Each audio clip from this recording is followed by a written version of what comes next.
প্রিয় শিক্ষার্থীরা, তোমাদের এসপি একাডেমিতে স্বাগতম। তো হচ্ছে তোমাদের সবারই প্রিয় ইউটিউব চ্যানেল এসপি একাডেমি। বন্ধু, তোমাদের ছোট ভিডিওর মাধ্যমে তুলে ধরবো যে তোমরা যারা এসএসসি জিডির তোমরা 2024-25 ভ্যাকান্সি বার হয়েছিল, এই ভ্যাকান্সি তোমরা আবেদন করেছিল এবং কিছুদিন আগে তোমরা যে এক্সাম হলো তাতে তোমার এক্সাম সম্পূর্ণ হয়েছে কয়েকদিন আগে অথবা আজকে। ঠিক আছে বন্ধুরা, এই এক্সাম দেওয়ার পরপরই তোমরা ভাবছো তোমাদের কাট অফ কত যাবে, কেমন কি প্রিপারেশন নেবে।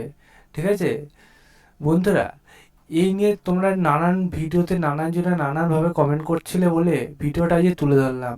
নাই আমি ভেবেছিলাম পুরোপুরি তোমাদের এক্সাম শেষ হবে, তারপর তোমাদের কাট অফ সম্বন্ধে ভিডিও আনবো।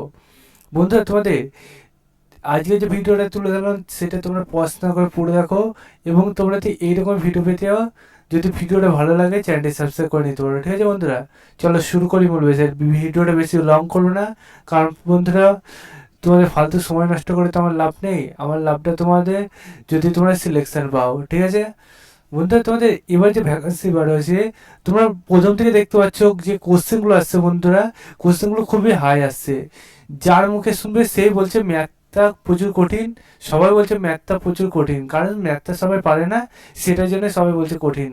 আদার্স পার্টগুলো তারা বলছে কি সহজ আসছে, বলছে মোটামুটি কঠিন এসেছে।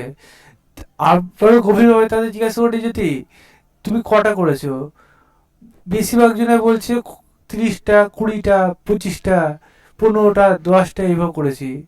যারা নতুন নতুন গেছে তারা খুব জলে 20টা করেছে। যারা পূর্ণবর্তী আছে হাইস্ট আমি যতটা দেখেছি, মানে আমার যে অ্যানালাইজ করতে গেছিলাম সেই অ্যানালাইজটা খুব জোরে 55টা জোর করে করেছে। ঠিক আছে, তার বেশি কেউ করিনি।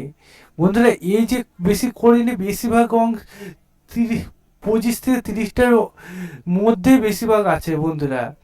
ঠিক আছে বন্ধুরা, সেই মতবাদ বেশিরভাগ আমি বুঝতে পারছি যে এখনো পর্যন্ত যা এক্সাম হয়েছে সেই এক্সাম অনুযায়ী তোমাদের যে গতবার যে কাট অফ গেছে সেই কাট অফের চেয়ে বেশি বন্ধুরা কাট অফ বাড়বে না। যে গতবারের থেকে তার আগের বার যে কাট অফ গেছিলো, মানে 2022 সালে যে এক্সামটা হয়েছিল সেই এক্সামে যে কাট অফ গেছিলো তার থেকে 2023 সালের ভ্যাকান্সিতে যে কাট অফ বেশি গেছিলো সে তুলনায় 2024 সালে অতটা পরিমাণে তোমাদের কাট অফ বাড়বে না। এখনো পর্যন্ত তোমাদের এক্সাম যা হচ্ছে বন্ধুরা, তোমাদের এক্সাম যদি এই রকমই চলতে থাকে, আজকে যেহেতু এই এক্সাম একটুখানি মোটামুটি ভালোই হয়েছে সবারই মুখে শুনলাম। ঠিক আছে, এই আজকে থেকে শুরু করে যদি রেগুলার এখন এরপর এক্সাম চলে, তাহলে তোমাদের কাট অফ তখন ভাবনা চিন্তা করা যাবে কেমন কি যেতে পারে। এখনো পর্যন্ত যা আশা আছে বন্ধুরা, তোমাদের কাট অফ গতবারের চেয়ে বেশি বাড়বে না।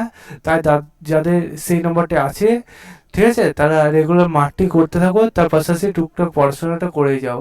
কারণ পড়াশোনা তুমি এখন ছাড়লে যখন তুমি সিলেকশন নিতে পারো না, তখন তোমার দায়িত্ব কেউ নেবে না। তাই তুমি পড়াশোনাটা রেগুলার করে যাও, বেশিরভাগটা তুমি ফিজিক্যালের দিকে তোড়জোড় হও। ঠিক আছে বন্ধুরা, এবং তোমরা আমাদের চ্যানেলটিকে সাবস্ক্রাইব করে ভিডিও শেয়ার করে দাও। ঠিক আছে, তোমরা চিন্তা নিও না তোমাদের কোয়ার্ট আপ কেমন যাবে মাঠে কত, সেটা তোমাদের আমি নেক্সট ভিডিও আনছি, মানে গোটা 9 দিনের মধ্যে তোমাদের আনছি। তোমাদের এক্সাম শেষ হোক, এক্সাম শেষ হতে না হতে তোমরা কাট আপের ভিডিও পেয়ে যাবে। সেই জন্য বন্ধুরা তোমরা চ্যানেলটি সাবস্ক্রাইব করে নাও। চলো বন্ধু, আজকের মতো এই পর্যন্তই থাক, আবার নেক্সট ভিডিও দেখাচ্ছে। জয় হিন্দ, জয় ভারত।